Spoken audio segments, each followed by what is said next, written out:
안녕하십니까. 순수물결 17번째 벌써 공부하는 시간이 됐어요. 오늘부터는요 10편에 나누어서 여러분과 나눌 것이 있어요. 그것이 무엇이냐면은 여러분 사찰에 가면 주로 대웅전에 있기는 한데 그 그림이 있거든요. 아주 유명한 그림이. 그게 무슨 그림이냐 하면 그 나이 든 동자와 소를 그린 그림이에요. 그래서 그 그림 이름을 무엇이라고 부르냐면은 십우도 내지는 시무도라고 불러요. 시부도는 그 소의 그림이 10편이다라는 거고요. 그 다음에 시무도는 소라는 놈, 이 진리를 찾아가는 여정을 시각화한 거거든요. 그래서 그 나를 찾아가는 차를 심자잖아요. 시무도 이렇게 불러요. 근데 제가 봤을 때는 이게 하늘아버지가 주신 메시지라서 단순한 시부도보다는 시무도로 부르는 게 더 좋다라는 그런 생각이 저는 개인적으로 들거든요. 그러면 이 10편의 그림이 언제 만들어졌냐? 그 전에는 8편의 그림밖에 없었는데요. 900년 전에 송나라 때 과감 선생님이라는 분이 이 그림을 2개를 더 그려서 10편을 만들었어요. 그래서 이 그림을 보면은 선불교 또는 선종의 집약된 내용이다 라고 얘기를 하는데, 저는요 개인적으로 어떻게 보냐 하면 이것 또한 하늘아버지가 암호로 내려주신 거다, 숨은 그림 찾기다 라고 저는 보거든요. 그래서 지금 저는 이거를요 이것도 조금 전에 깨친 건데요. 12강에 에덴 동산 있죠. 그리고 14강에 천부경 있죠. 그리고 오늘 하는 17강에 이 시모도가 아버지가 우리에게 내려주신 암호인 거예요. 숨은 그림 찾기예요. 보물지도예요. 그래서 제가 봤을 때는 천부경이 천이라고 하면 에덴 동산이 지고요. 지금부터 나눔을 하는 시모도가 인이에요. 그래서 이 세 가지 암호만 풀면 하늘아버지가 우리에게 말씀해 주신 메시지가 다 들어있지 않는가. 그래서 오늘부터 시모도를 저희가 이제 나누게 됐거든요. 그러면 시모도 10편이 무슨 내용이냐 대략 말씀드리면, 그 나이 든 동자가요 아주 우거진 숲속에서 갈 길을 몰라서 길을 찾는 거예요. 소고삐를 들고 내가 무엇인지에 대해서. 그러다가 소의 발자국을 발견하고 소의 뒷모습을 발견을 해요. 그래서 쫓아갔더니 소의 전체적인 모습을 가지고 있는데 이게 황소예요. 이것을 흰소로 바꿔가는 과정 속에서 보시죠, 결국은 이것을 흰소로 바꿔요. 그래서 그 소와 내가 하나가 돼서 집으로 돌아오거든요. 그 집에 돌아오고 나서 보니 뭐예요?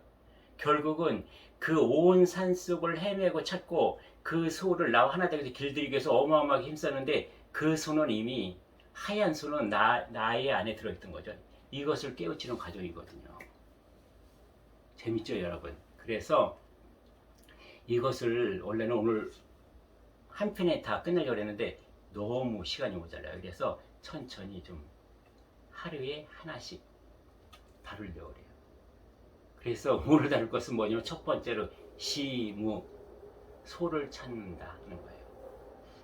그래서 이것이 남의 일 같은데, 그럼 한번 제 얘기를 한번 해볼게요. 저는요 언제 소를 찾았냐면은 대학 1학년 때예요. 지금 돌이켜보면 왜 제가 그 소를 찾아야만 했는가 하면, 만약에 그때 가장 잘 나가던 그룹이 대우 그룹이었었거든요. 만약 그 당시에 제가 대학 1학년 때 제가 대우 그룹의 후계자였다 그러면 과연 소를 찾았겠느냐. 한번 들어가 볼까요? 제가 대우 그룹 후계자예요. 그러면 어떻게 했을까요? 일단 집에 놀고 있는 뚜껑 열린 벤츠차를 다 가지고 나와서, 저는요 그때 한창 유행하던 미국에서 수입한 리바이스 바지, 그 다음에 샤넬 티셔츠, 구찌 선글라스, 루비통 가방을 탁 이제 차에 타 싣고 몰고 가겠죠. 그리고 내가 갖고 싶은 거 다 갖고 먹고 싶은 거 다 먹고 또 놀고 싶은 거 다 놀았겠죠. 거기다가요, 만약에 제 모습이 신성일 같은 모습에다가 세상으로부터 받는 인기가 전영록이나 송승헌 같은 인기, 그것까지 받아요. 그런데다가 또 무엇냐, 제 입에서는요 이미 고등학교 때 5학년으로 가서 영어를 줄줄줄 하고요, 또 철학을 멋있게 입어서 또 얘기를 해요. 그리고 인품 또한 또 노자 도덕경에서 얘기하는 그런 것이 저희 인성에서 술술술 나와요. 이런 저였다면 제가 왜 사느냐, 나는 무엇일까에 대해서 고민을 했을까요? 근데요, 불행인지 다행인지 모르겠지만 저는 그 당시에 아주 시골 농촌의 8남매 중에 막내였어요. 그러다 보니 저희 엄마가 60대 초반이었고 아버지는 70을 가까운 나이였거든요. 그래서 학비는 어떻게든 해서 아버지가 되어줬는데 용돈은 엄마가 남의 일을 하고 품삯으로 받는 걸 저를 용돈을 주셨던 거예요. 그래서 사실 대학 들어가기 전에는 저는 내가 그렇게 빈곤하다 딴 애들보다 너무 편해 이런 걸 못 느꼈는데요. 대학 들어가니까 이게 빈부애처럼 확 느끼는 거예요. 그러면서 제가 왜 대학을 내가 다닐까? 그런 고민을 막 하고 있던 차에 시골에서 비보가 날라왔어요. 그게 뭐냐면은 엄마가 저 용돈을 주기 위해서 남의 인삼밭에서 이제 잡초를 뽑는데 그 뭐 칼을 이렇게 조그만 칼을 이렇게 가지고 하시나 봐요. 뭐 이렇게 베고 그러니까. 근데 그거로 여기 배를 찔리셨다는 거예요. 그러니까 그 얘기를 듣고 그때 제가 마침 어떤 고민에 빠졌냐면은 딴 애들보다도 너무 제가 빈곤하다고 느꼈고, 또 무엇이냐면 학교 공부도 그렇게 쉽지 않았어요. 제가 공대를 나왔는데 다 영어로 된 원서였었어요. 역학 뭐 해가지고. 그래서 참 그 학점을 받는 것도 그 당시에는 쉽지 않았거든요. 뭐 놀고 대학이라는데 절대 아니었거든요. 그래서 공부도 수월치 않았고, 또 여러 가지 경제적인 환경도 어려웠기 때문에 제가 어떤 생각을 들었냐면은 그때 이제 나는 무엇인가라는 문제를 찾게 된 거예요. 나는 어디서 왔으며 어떻게 살아야 하고 어디로 가는지, 이거에 대해서 문제를 탁 부딪혔는데 지금 내가 어려운 이 학교 생활이 뭐예요? 보니까 다 인간이 만들어 놓은 제도라는 거죠. 그렇잖아요. 교육이라는 제도, 그 다음에 내가 이 학교를 졸업하고 사회에 나갈 때 모든 것이 인간들을 만들어 놓은 제도인데, 나도 인간이잖아요. 근데 그 인간들이 만들어 놓은 제도와 틀 속에서 내가 묶여 살아야 하는 존재라는 것에 대해서 제가 용납할 수가 없었어요. 그리고 의미가 없었어요. 그래서 잠을 못 잤던 거죠. 새벽 4시, 5시까지 그 고민에 빠져서 잠을 못 자고 있었는데 그런 비보가 날라온 거죠. 완전히 그런 불에다가 휘발유를 끼얹은 격이었어요. 그래서는 그때부터는 다 싫었던 거예요. 의미를 못 찾겠던 거예요. 그때부터 저는 소를 찾는 여정이 저는 인생에서 시작이 된 거죠. 여러분은 지금 어떠세요?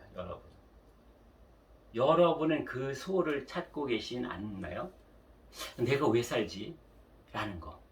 어떻게 살아야지? 라고 하는 거. 그러니까 이런 생각이 왜 들까요? 우리는.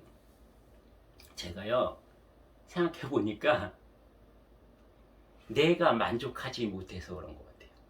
내가 가지고 싶은 것이 가져지지 않고 원하는 것이 오지 않으니까, 불만족스러우니까, 또 무언가 있는데 남과 비교하니까, 그런 것에 부딪힐 때 결국은 나는 누구인가 무엇인가 인생이 뭐지 왜 살아야지라는 문제에 부딪히는 것이 아닌가라는 거 보거든요. 여러분 지금 고민하고 계시는 게 뭐예요? 혹시 돈 아니에요? 부자가 되고 싶은 거 아니에요? 또 여러분 이뻐지고 싶은 거 아니에요? 나도 연예인처럼 성형하고 싶은데 돈이 없어서 할 수 없어요. 또 어떤 분은요 돈은 많아요. 아주 부자예요. 철철 넘쳐요. 성형수술 뭐 100번도 할 수 있어요. 근데 뭐예요? 아무리 성형수술해도 내가 닮고 싶은 그 연예인이 되어지지 않는 거예요. 그래서 고민하는 분도 계시죠. 또 여러분 또 이런 고민하고 계시진 않아요? 내가 좋아하는 사람, 사랑하는 사람과 가까워지고 싶고 같이 생활하고 싶은데 짝사랑인 거죠. 저기서 안 들어줘요. 또는 지금 내가 사귀고 있는 사람 또는 결혼해서 같이 살고 있는 사람이 있는데 헤어지고 싶어요. 근데 헤어지고 싶을 명분이 없는 거죠. 그래서 힘들어하고 계시진 않는가요? 이렇게 우리는 자 한번 또 속성을 볼까요? 내가 돈이라는 거 부자가 되고 싶은 것은 뭐죠? 그 궁극적인 목적은 내가 풍요롭고 싶은 거잖아요. 그죠? 풍요로운 뭐예요? 내가 행복해지려고. 그렇게 되면 행복해질까봐. 또 다른 거. 돈이나 명예는 뭐죠? 권력이라는 거죠. 내가 모든 인간의 제일 꼭대기에 서서 그 힘을 가지고 그 권력을 휘두르고 싶은 거죠. 마치 누구도 번접할 수 없는 신이 되고 싶은 마음. 그래서 우리가 인간이 바라는 모든 것을 합치면 결국은 우리가 추구하는 것은 어떤 모습일까요? 우리가 제일 껌뻑 죽어 넘어가는 게 누구죠? 도수를 가진 사람. 그리고 나의 과거와 현생과 미래를 알아맞히는 사람. 그렇죠. 그래서 우리가 가장 우리 스스로 그 앞에 가서 굴종하고 복종하는 대상이 누군가요? 마치 시인의 모습, 시인의 권능을 가지고 있는 종교 지도자가 되었든 도수를 가지고 있는 사람이 되었든 그런 사람이잖아요. 그래서 제가 오늘 아침에 정말 한번 깊이 생각해 보니까 인간의 속성, 내가 갖고 싶고 하고 싶은 거, 이 모든 것을 가진 존재를 인간은 무엇이 되기를 원하면은 그 속성을 깊이 들여다보면 내가 신이 되고 싶은 거라는 거죠. 여러분. 이미 신이 되어버리신 석가부처님, 예수님, 노자님, 여러분. 이분들이 부럽지 않은가요? 이분들이 과연 세상에 있는 돈과 권력과 명예나 뭐 건강이나 미모 때문에 고민할까요? 그것이 그분들에게 필요할까요? 이미 그분들은 다 가지고 있잖아요. 왜 다 가지고 있어요? 그것이 필요치 않은 때 다 가질 수 있어요.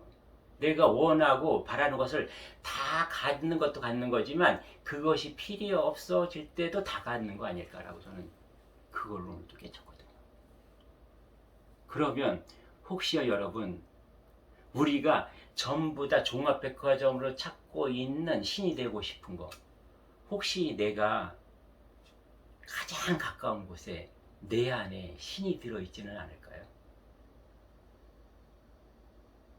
그 미켈란젤로가요 그 건물을 그 뭐예요 필요 없어서 무너뜨린 그 돌 기둥을 하나 가지고 예수 조각상을 새기고 있었어요. 길에 가던 행인이 미켈란젤로를 보고 정말 훌륭하십니다. 어떻게 이렇게 예수의 멋있는 조각상을 만드실 수 있습니까? 했더니 미켈란젤로가 뭐라고 했는지 아세요? 아니에요. 저는 아무것도 하는 일이 없어요. 단지 이 돌 안에 갇혀 있는 예수님의 모습을 보았을 뿐이에요. 다만 그 돌 안에 갇혀 있는 예수님을 풀어나게 하기 위해서 내가 필요 없는 부분을 걷어낼 뿐이에요. 라고 했던 거예요. 여러분. 예수님은 내가 만드는 것이 아니라 이미 그 안에 들어가 있었어요. 내가 그것을 볼 수 있었느냐? 못 보면 그것은 그냥 버려지는 돌무더기 하나였었고요. 내가 그것을 보았기 때문에 그 돌 안에 들어있는 예수님의 신성을 내가 밖으로 끌어낼 수 있었던 거거든요.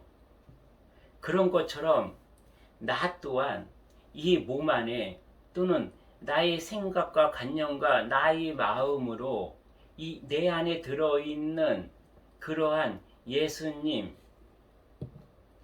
부처님, 정도령 이런 시인의 존재를 내가 가리고 있지는 않을까. 여러분, 만약에 우리도 나에게 그것을 더더더더 붙어져 있는 이것을 하나씩 걷어낼 수 있는 방법은 없을까? 혹시 행여나 여기에 그 소가 들어있지는 않을까? 이미 들어있었는데 지금도 우리는 그것이 밖에 있을까봐 우거진 숲속을 헤매고 돌아다니지는 않을까? 요것을 찾아가는 것이 우리가 시무도를 공부하고 있는 목적이거든요. 여러분 기대되죠?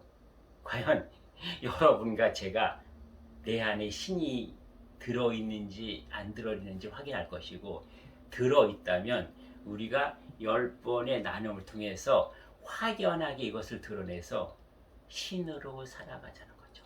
어쩌면 그럴 수 있거든요. 여러분, 오늘 힘들고 어렵고 고달프시고 아픈 구석이 있더라도요, 여러분 희망을 잃지 말고요, 우리 10편까지 끝까지 가보도록 해요. 여러분 기대하십시오. 예, 감사합니다.